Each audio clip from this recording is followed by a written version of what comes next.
미가 6장 1절에서 5절 말씀입니다. 너희는 여호와의 말씀을 들을지어다. 너는 일어나서 산을 향하여 변론하여 작은 산들이 내 목소리를 듣게 하라 하셨나니 너희 산들과 땅의 견고한 지대들아, 너희는 여호와의 변론을 들으라. 여호와께서 자기 백성과 변론하시며 이스라엘과 변론하실 것이라. 이르시기를 내 백성아 내가 무엇을 내게 행하였으며 무슨 일로 너를 괴롭게 하였느냐 너는 내게 증언하라. 내가 너를 애굽 땅에서 인도하여 종노릇하는 집에서 속량하였고 모세와 아론과 미리암을 내 앞에 보내느니라. 내 백성아 너는 모압 왕 발락이 꾀한 것과 보올의 아들 발람이 그에게 대답한 것을 기억하며 시딤에서부터 길갈까지의 일을 기억하라. 그리하면 나 여호와가 공의롭게 행한 일을 알리라 하실 것이니라. 아멘. 자, 하나님이요 이스라엘에게 마지막 일을 가르쳐 주시고 행할 일을 예언해 주시고 다 알게 하시고 이제 너희의 죄를 한번 따져보자. 법률용어로 심리를 해보자. 이렇게 하십니다.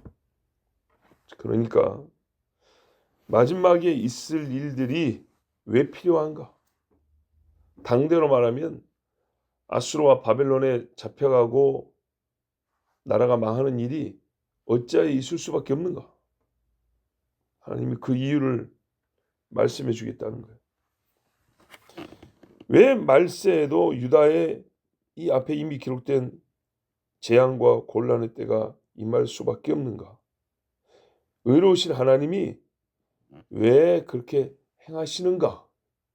하나님의 이유, 까닭을 말씀해 주려고 합니다. 그래서 필요한 게 뭐냐면 사람은 하나님이 하신 일을 항상 의문을 제기한다고요. 모든 사람이 모든 일에 대하여 맞습니다 안 해요. 하나님께 묻는다니까요. 감히 왜요? 이렇게 물어요. 자, 안 물어보신 분이 있으십니까? 항상 물어요. 왜냐고. 그러니까 하나님에 대한 전적인 신뢰가 우리는 아직 부족해요. 몰라서 단순히 몰라서가 아니고 불만조로 왜요라고 물어봐요. 이유가 없다 또는 부족하다는 거죠. 그래서 하나님은 이 선지서에 보면 항상 이유를 그냥 설명해 준 게 아니고 일방적으로 말씀만 하시는지 아니하고 그래도 항상 옳지만 같이 얘기해 보자 그래요. 오라 우리가 변론하자. 호사에도 나오잖아요. 이사야에도 나와요. 한번 얘기해 보자고. 그런데 여러분 사람이 하나님과 다투고 이기는 사람이 있습니까? 없죠. 옛날 생각이 나는데요. 벌써 15년쯤 된 것 같은데 사람이 여호와 앞에 어찌하여 참패당할 때 그런 제목으로 설교한 기억이 나요. 서서 하나님과 입을 열고 따진 사람은 항상 참패를 당합니다. 다윗조차도. 하나님은 근데 왜 항상 이기냐? 사람은 증거가 없고 이유가 없을 때 하나님은 항상 이유를 갖고 계시고 증거를 넘치도록 갖고 계시기 때문에 증거뿐만 아니라 증인이 다 하나님 편이에요. 1절 보세요. 제3자이면서 증인을 부릅니다. 산들아 언덕들아 부릅니다. 자, 이스라엘 백성아 나하고 한번 그래 따져보자. 너는 네가 옳다고 강력하게 내 앞에서 주장을 해봐라. 그런 말 뜻입니다. 너의 할 말을 여기 모인 이 증인들 앞에서 다 해봐라. 그런 뜻이에요. 근데 여기 모인 증인이 누구였더니 산과 언덕들이래요. 산과 언덕. 왜 이렇게 부르세요? 이스라엘의 산과 언덕이 어마어마하게 많아요. 우리도 많죠. 근데 여기가 되게 어떤 곳들입니까? 산당 세우고 우상 숭배하고 음행하고 의인들 죽이고 거기란 말이에요. 즉 이스라엘이 죄를 지은 장소, 죄를 둔 장소, 죄가 있게 한 장소, 이 땅이 죄의 땅이 되게 만든 그곳이 바로 산과 언덕이라는 거예요. 하나님의 심리를 길게 하지 않아요. 예. 사람하고 논쟁을 매우 쓸데없이 시간 낭비가 길게 하지 않아요. 바로 본론으로 들어갑니다. 본자들을 바로 그 자리에 부릅니다. 그리고 처음부터 마지막을 우리에게 주신 것처럼 창세기 3장에서부터 여자의 후손과 뱀의 머리를 밟는다는 말씀을 주신 것처럼 내가 태초부터 나중을 알게 하였나니 이런 것처럼 첫 증인으로 이미 변론은 끝난 거예요. 뭐 재판할 때 제1 공판기일, 2기일, 뭐 제3 변론 뭐 이런 거 없어요. 첫날 그냥 바로 끝나는 거예요. 왜요? 이런 증인들이 다 있는데요. 본 증인들이 있는데. 자, 2절 보세요. 나도 할 말 있다. 너희 산들과 땅이 견고한 지대다. 너희는 여호와의 쟁변을 들으라. 그죠? 1절에는 이스라엘 백성 너희는 그랬어요. 너희는 나 앞에 와서 한번 따져봐라. 산들과 언덕들을 증인으로 부를 테니까 한번 얘기해봐라. 2절은 나도 할 말이 있어 하겠다. 그 말이에요. 자, 그러면 이 사람들이 하나님의 말씀을 하나님이 하신 일을 증언한다면 뭐라고 말할까요? 어떤 일을 증언할까요? 호렙산이 뭐라고 말할까요? 시온산이 뭐라고 대답을 할까요? 또 땅의 견고한 지대들아, 그러니까 땅 깊은 기초까지. 이거는 표면이 아니라서 못 보였죠. 근데 여러분, 여리고를 흔들어버린 그 땅 깊은 기초가 뭘 말할까요? 홍해가 갈라질 때 그 바다 밑바닥이 뭐라고 말할까요? 광야를 걸어갈 때 수백만이 걸어갈 때 그 흔드는 진동을 느꼈던 땅의 깊은 곳들이 무엇을 증언할까요? 이스라엘의 은밀하고 파묻어둔 죄들을 증언할 것이고 반면에 하나님이 그들에게 베푸신 은혜를 증언할 겁니다. 어느 날 갑자기 땅 깊은 곳이 흔들리더니 물이 솟아오르고 바위가 깨지고 하더니 빡 솟아올랐다. 땅이 증언합니다.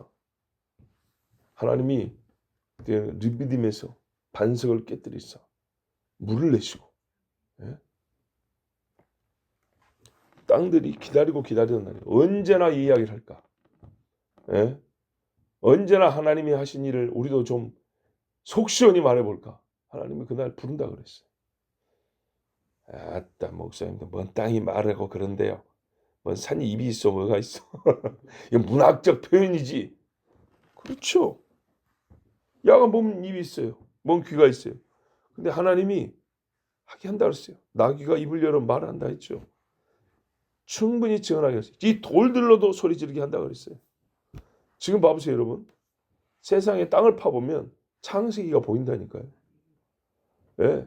저기 중동 와서 땅을 파보면 예레미야서 다니엘서가 보인다니까요. 에스겔서가 나와요 거기서. 당시 왕들의 이름이 나오고 그때 있었던 하나님의 역사 흔적들이 나온다니까요. 땅속에서. 고레스 왕이 이스라엘을 고향으로 돌아가라 했던 칙령을 내렸던 고레스 원통이라는 게 있어요. 그게 땅을 파오니까 나왔다니까요. 예? 이스라엘 사람들이 홍해를 건넜던 거 바닷속에 잠수부들이 발견하니까 거기 증거들이 있다니까요. 당시에 애굽의 마차 바퀴들이 땅에 박혀 있다니까 물속에 지금. 저기 광야 가면 바위가 쪼개져갖고 물이 엄청나게 세게 흘렀겠죠. 물이 세게 흐르면 돌이 어떻게 돼요? 매끄럽게 깎이죠. 그죠? 그런 것처럼 물길이 나가지고 저 산에서부터 깨끗하게 지금은 말라있는데 큰 바위가 이 우리 교회만한 바위가 두 개가 쪼개져가지고 가운데가 쩍 벌어지고 거기서 물이 솟아나서 흘러간 흔적이 있다니까요. 땅들이 말하고 있어요. 피조물이 허무한데 골보하기도 고역이었어요. 로마서에 그러잖아요. 그것들에도 자유의 날이 오는데 하나님이 말하게 하는 날이에요. 너희가 보고 들은 걸 한번 증언해봐라. 하나님의 판단이 끝납니다. 죄인의 날이 끝납니다. 자, 하나님이 이제 이 백성에게 이제 말씀합니다. 이 증인들 앞에서 너도 말하고 나도 말하고 백성들아, 내가 너희에게 무엇을 행하였느냐? 무엇에 너를 괴롭게 했느냐? 3절에 그리 돼 있죠. 왜 그럴까요? 이 백성이 마치 하나님이 괴롭게 한 것처럼 하나님을 원망하는 거예요. 하나님이 늘 자기들을 힘들게만 한 것처럼. 성경이 아이고 성경만 없었으면 좀 편히 살았을 때 이러는 거예요.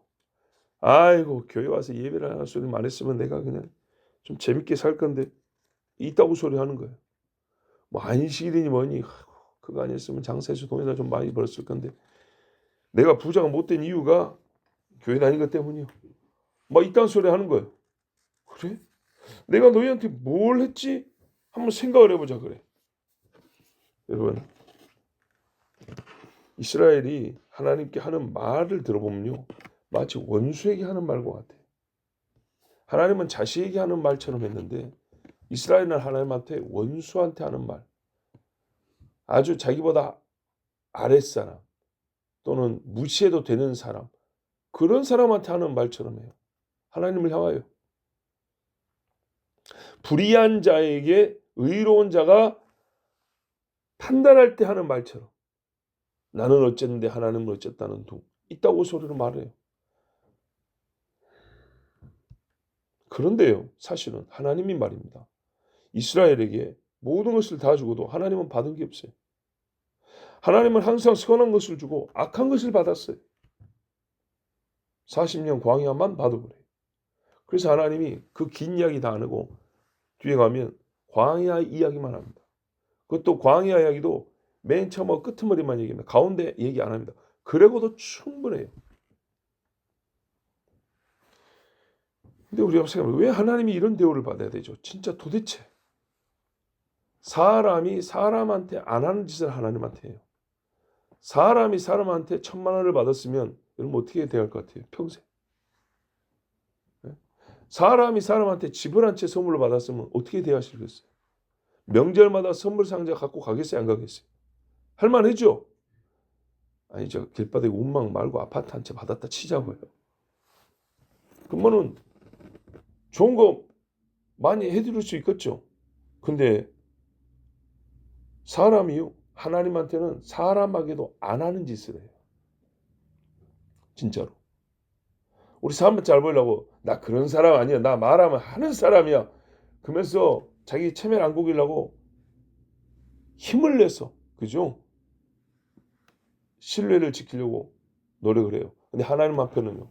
한다 해놓고 아는 것이 몇 가지예요 도대체. 노트한 걸 다 채우도 남을 거예요. 이것이 바로 하나님이 늘 하시는 말씀. 너희가 나를 업신여기고 나를 무시하고 멸시하고 하나님 앞에 행한 짓은 사람으로서 정말 하면 안 되는 짓. 말도 안 되는. 그러니까는 말이라도 그렇게 해서 안 되는 짓. 이런 일은 사람이 말로 하는 일이 없어야 돼요.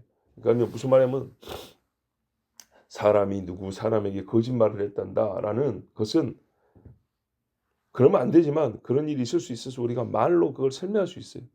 사람이 하나님께 거짓말을 했단다 이런 거는 있을 수가 없는 일이어야 되고 그래서 사람이 말로 할 일이 없어야 돼요. 근데 이 할 말이 얼마나 많은 거 보세요. 그러니까 우리 회개할 때 죄가 줄줄줄 나오잖아요. 하나님 앞에 사람이 안 해야 되는 일, 해서는 안 되는 일인데. 그래서 이런 말은 원래 처음에는 할 필요가 없는 말들이에요. 아담과 하와가 죄 안 지었으면 할 필요가 없는 말인데. 그래서 나오면 안 되는 말이었는데 사람이 하나님 앞에 회개 기도라는 것을 안 해야 되는데 하고 있어요. 왜? 안 할 짓을 했으니까. 뻔뻔하게도 또 하고 또 하고 이거를 죄의 행위라고 합니다. 우리 행위가 죄예요, 죄. 그래서 하나님이 말이요. 이 정도만 듣고도 잘못했습니다. 바로 무릎 꿇었는데 안 해요 또. 증거를 대보라 그래요.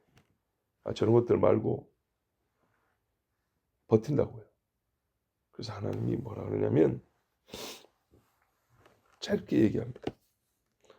뭐 너희가 무슨 사정이 있고 무슨 이유가 있다고 하는데 그래 그러면 한번 우리 실제 이야기를 조금 해볼까 하고 4절 5절을 얘기하십니다. 출애굽과 광야 이야기입니다. 그런데 여러분, 출애굽이 말입니다. 힘들었지만 애굽보다 훨씬 좋았죠. 근데 성경에 애굽에서 원망했다는 기록이 있던가요? 한 사람이 있었겠지만 기록이 없어요. 그죠? 광야는요, 원망이 무지하게 많이 기록되어 있죠. 그 말은 분명히 애굽에서보다 광야에서 훨씬 많이 했다는 겁니다. 많이 했기 때문에 우리가 그 사건을 알 필요가 있어서 기록해 놓은 겁니다. 근데 가만 보면요, 애굽에서 종살이할 때가 괴롭습니까? 광야 생활할 때가 괴롭습니까? 애굽의 종살이가 괴롭습니다. 아침부터 일어나가지고 쉬는 날 없이 고역을 치렀다 그랬어요. 일만 했어요. 농산일도 1년 내내 하면 사람 죽어요. 그리고 어떻게 했어요? 아들 낳으면 다 나일강에 던지라고 했어요. 여기 있는 엄마들 그래 하실래요? 광야가 낫죠. 예, 말하자면 광야는요, 어떤 의미냐면 하나님께 원망이라도 할 수 있는 여유가 있는 곳이에요. 예, 여유가 있어요. 여유가. 힘들어서 아니라 여유가 있어요. 원망이라는 것도 할 수 있는 여유. 거기가 광야예요. 비교하자면. 핑계란 것을 만들어낼 수 있는 조건이라도 제공해 주는 것이 광야예요. 애굽에서는요, 너무 힘드니까 불평불만이 아니라 그냥 살려주세요 그랬어요. 살려주세요. 우리가 불평불만도 어지간하니까 나오지, 진짜 물에 딱 빠져갖고 손발에 힘이 다 해요 물속으로 꼬르 들어갈 때 불평불만 할 사람 누가 있어요? 살려주세요지. 그죠? 그런 거예요. 본래 애굽에서는 우리가 이스라엘이 있으나 없는 존재였어요. 애굽 사람들 앞에. 생명과 관계한 것들은 아무것도 얻을 수가 없었어요. 죽음과 바로 맞닿아서 살고 있는 사람들이었어요. 그러니까 원망이고 불평이고 할 남은 호흡이 없어요. 걷다 쓸 호흡이 없어요. 근데요, 광야에 나오니까 일 안 해도 매출하기를 주지, 만나 주지, 물 주지. 옷도 안 떨어져, 신발도 안 떨어져. 그 삭막한 환경인데 애들은 순풍순풍 잘 나와. 잘 커요 또. 예방주사 하나 안 맞아도 수는 쭉쭉 늘어가지. 봐보세요. 복이 있었어요, 복이. 광야에서 누가 이렇게 살아요? 참 생각해보세요. 젖바다에 초원 집을 짓고 사는 그런 환경이 아니고 광야에 누가 살러 들어가지도 않아요. 그런데 그런 곳에서 번성한다. 그런 곳에서 사람들이 40년 사는데 수가 늘어간다. 얼마나 도대체 큰 복을 받는가 보세요. 죽어야 되는 환경에서 수가 는다는 것은 하나님께서 진짜 어마어마한 복을 주셨다는 거죠. 그런데 말입니다. 바로 거기서 하나님을 대적할 기회를 찾았어요. 바로 거기서 하나님을 거역했어요. 그러니까 무슨 말이죠? 살 수 없는 곳이 살 정도니까 엄청난 기회를 준 거예요. 쉬운 이야기입니다. 맨날 농사만 짓고 살던 사람이 이제는 1년에 반은 쉴 수 있고 살 수 있게 됐어요. 종으로 살던 사람이 이제는 자유롭게 살게 됐어요. 많은 변화가 있죠. 그러니까 오히려 더 죄를 짓더라 이 말이죠. 자, 이스라엘이 할 말이 없죠. 4절 보세요. 내가 너를 애굽 땅에서 인도하여 내어 종로로 다는 집에서 속량해 냈다. 값을 주고 끌어냈다. 그리고 너희끼리 살아 소리 안 하고 모세와 아론과 미리암을 보내서 너희 앞에서 너희를 인도하게 했다. 너희는 편하게 그냥 걸어가기만 하면 되는 일이었다. 그 다음에 하나님이 이렇게 해줬어요. 필요한 거는 물자만이 아니라 정치적 자유만이 아니라 영적인 지도자도 필요한데 다 줬다는 거예요. 너희는 뭘 했냐? 40년 다 읊을 것도 없이 끄트머리만 보자. 끄트머리 1년. 모압왕 발락이 꾀한 것과 부올의 아들 발람이 그에게 대답한 것을 추억하며 40년 다 살고 이제 가나안 다시 들어가려고 하는데 모압 왕 발락이 딱 막았었죠. 그리고 아우 저 이스라엘을 저주해서 없애버리고 싶은데 군대를 동원하자니 보니까 뭐 하나님이 싸워서 이기가지고 아말렉도 치고 했다고 하는데 겁나서 그거 못하겠고 저주를 해야 되겠다. 그래가지고 바알람이라는 거짓 선지자 불러가지고 저 이스라엘을 저주하라 그랬죠. 바알람도 돈이 욕심이 나니까 그러고 싶었는데 못했죠. 하나님이 딱 천사 보내가지고 헛소리하면 죽여버린다 그랬어요. 내가 너에게 주는 말만 하라. 그래서 산꼭대기에 올라가서 보고 올라가서 하는 말마다 이스라엘을 축복하는 말이었어요. 그렇죠? 예. 그런데 엄밀히 말하면 말입니다. 아까 광야에서 그지를 하고 살았으니까 하나님을 거역하고 죄를 짓고 살았으니까 발락이 요구한 말이 이스라엘에 사실은 딱 맞아요. 그죠? 저주해달라 그랬어요. 40년 이스라엘의 광야 생활을 보면 저 인간들은 저주가 맞아요. 원래 저주가. 근데 하나님은 어떻게 했어요? 그마저도 저주 말 못하게 하고 장래일까지 보게 하면서 메시아 예언까지 줬잖아요. 오히려 이스라엘 대적한 자들은 찌그러질 것이고 아말렉이 처음에서 쳤죠. 아말렉은 소멸돼 없어질 것이고 이 광야에 떠돌아다니는 이스라엘은 세상의 가장 큰 나라가 될 것이다. 이렇게 예언했어요.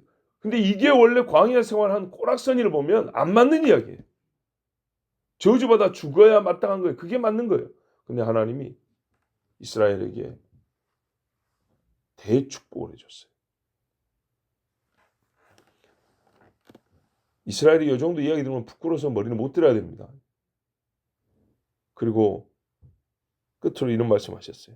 시딤에서 길갈까지 이르게 하라. 시딤 어디서 들어봤는데? 시딤 나무 아카시아면 아카시아. 아카시아 나무가 좀 많은 그런 동네인데 성경에 처음 시딤이 어디서 나오냐면 저기 엘람 왕 그돌라오멜인가 맞죠? 이 사람하고 그 일대 왕들이 소돔과 고모라 일대 왕들을 치러 왔죠. 창세기에 보면 그래갖고 롯이 끌려갔죠. 그때 시딤 골짜기에서 거기 역청이 많은지라 거기 처음 나와요. 시딤. 그러니까 소돔 근처에 여기가. 여기에서부터 길갈까지. 길갈은 어디냐면 요단강 건너서 여리고 앞에. 예. 우리 성지순례 갔을 때 여리고 무너진 그 성터에 올라가가지고 저기 요단강 보고 저 건너편 모압 땅 봤죠. 근데 여기 요단강까지의 이 평지 여기에 진을 치고 있었어요. 여기가 길갈이에요. 광야 40년 다 빼고 끄트머리만 지금 하나님 말씀하신 거예요. 그럼 이 끄트머리 뭐가 있었냐?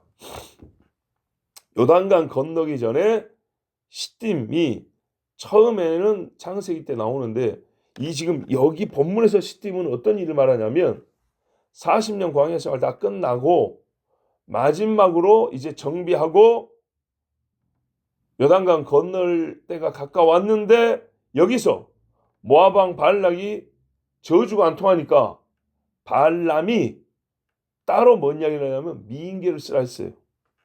그래가지고 모압하고 미디안 여자들이 함께 이스라엘 남자들을 유혹한 곳이 시딤이에요. 민수기 25장부터 보면 1절을 보면 이스라엘이 시딤에 머물러 있더니 그 백성이 모압 여자들과 음행하기를 시작하니라.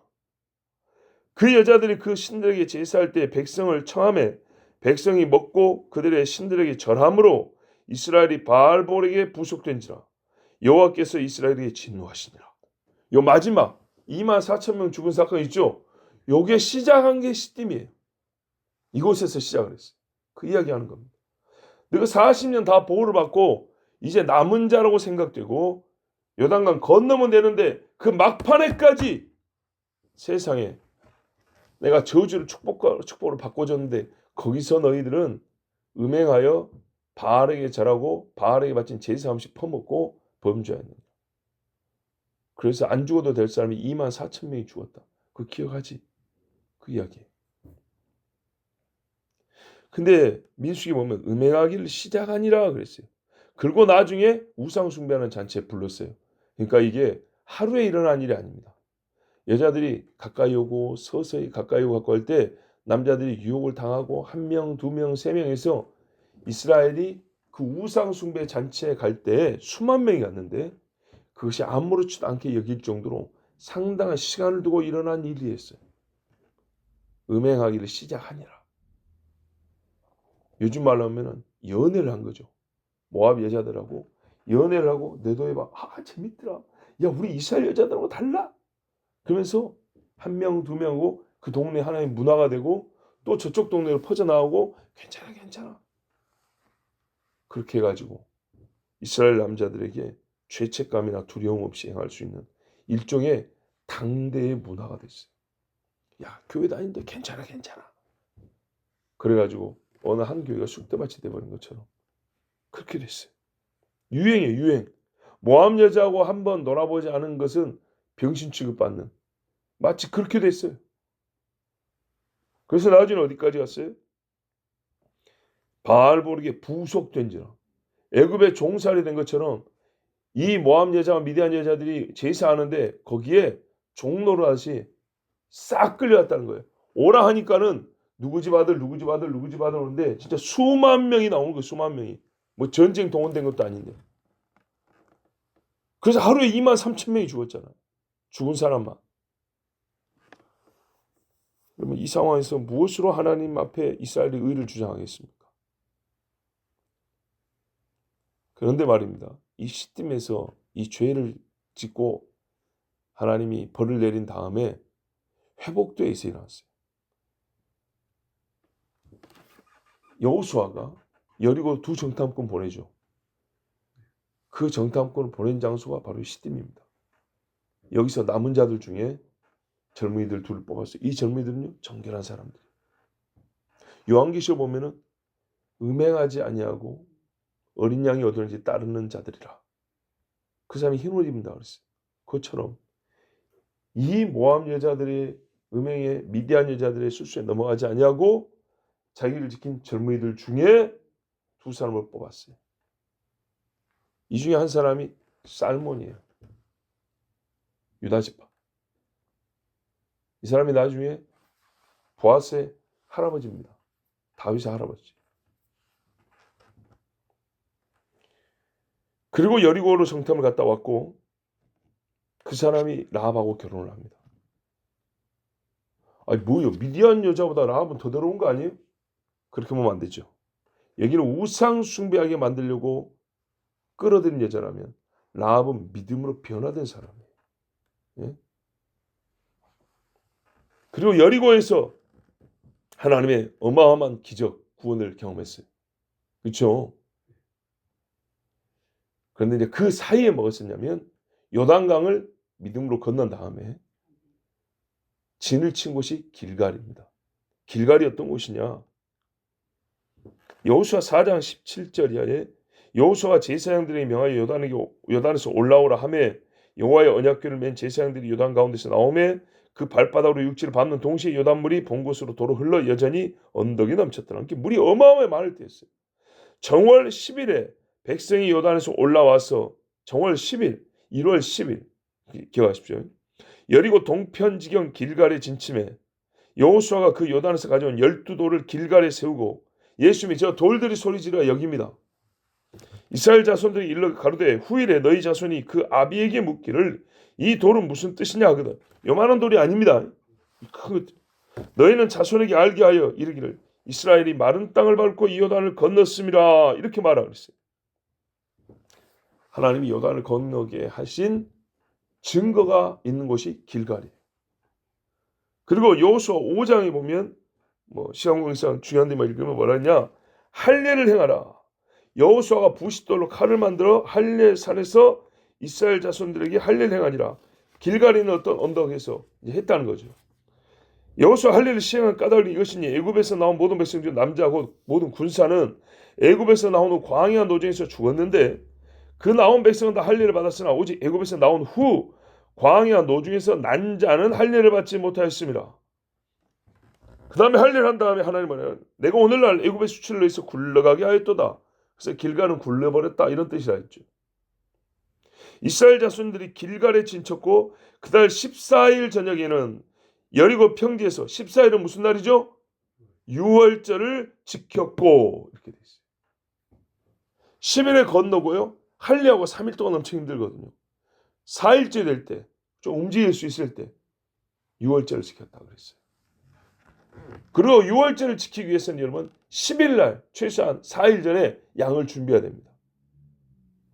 이스라엘 백성도 그 물을 건너면서 이제 가나안 땅으로 들어와서 준비된 양과 같이 되었고 본인들을 깨끗하게 해야 됐고 또 유월절을 지키기 위해서 양을 깨끗하게 하고 본인들은 할례를 받았던 거예요.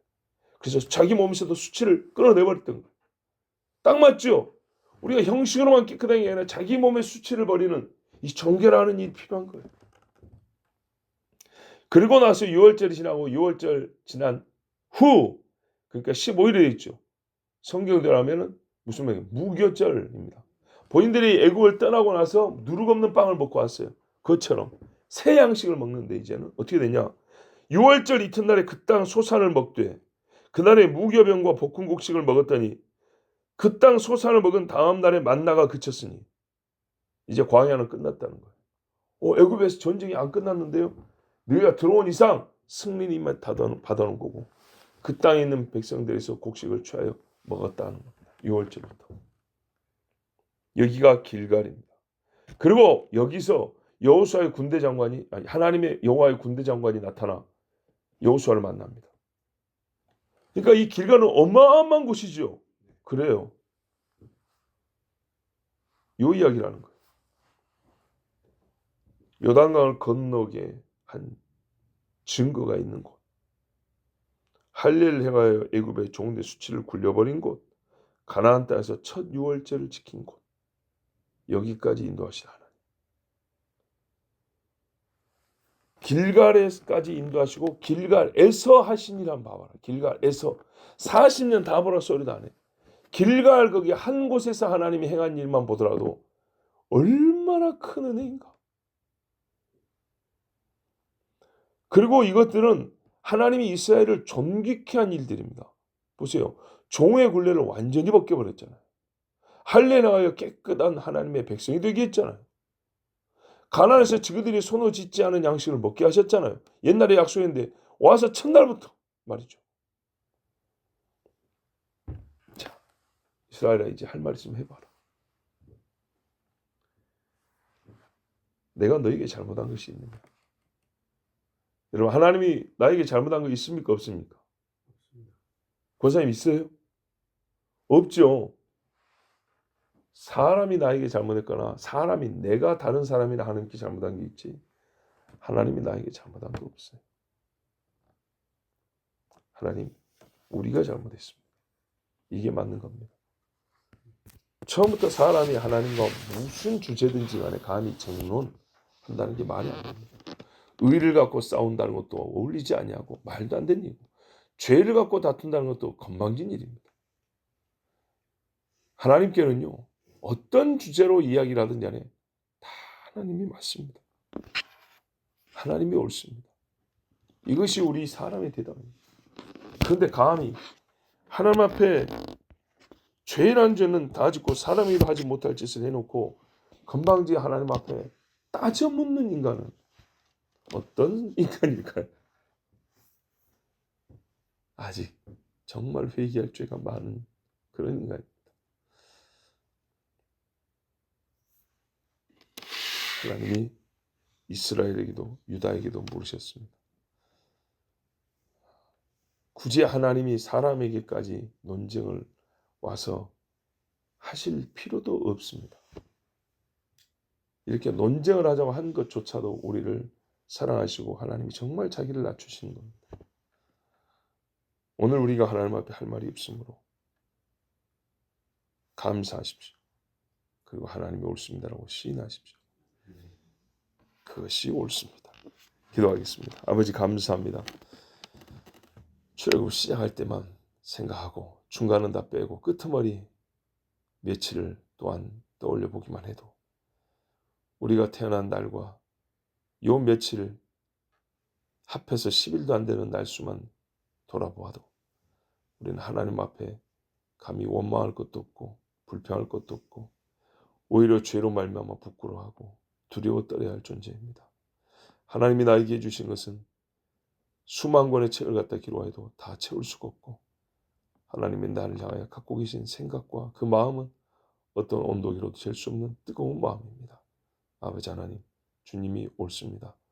사람이 생각하는 순백 어떤 흰 것으로도 하나님의 정결하심을 표현할 수가 없습니다.